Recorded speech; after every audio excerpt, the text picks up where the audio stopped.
Dans l'usage des logements qui avait été pensé par Le Corbusier dans les années 60 et l'usage qui en est fait aujourd'hui, il y a une évolution importante, une évolution importante dans les comportements.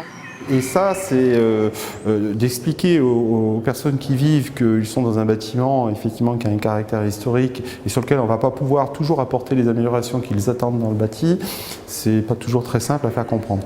En tout cas, aujourd'hui, le mouvement moderne a un certain engouement auprès du public, c'est-à-dire que cette période est reconnue, elle prend beaucoup de valeur, le mobilier des années 50-60 a pris beaucoup de valeur, et au niveau locatif, on a des personnes qui viennent habiter parce qu'effectivement c'est Le Corbusier.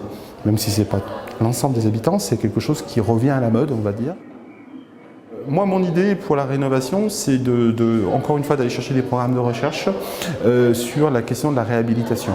Approfondir cette question de la réhabilitation. Aujourd'hui, l'État a lancé un concept qui s'appelle E+C-, c'est-à-dire sur la construction neuve où on va chercher une performance tout carbone sur la production d'immeubles. On fait le bilan global de l'opération et non pas un seul bilan thermique. Et j'aimerais que nous, on réfléchisse sur un concept à peu près équivalent pour la réhabilitation, notamment aller chercher des matériaux biosourcés, une utilisation plus pointue du bois.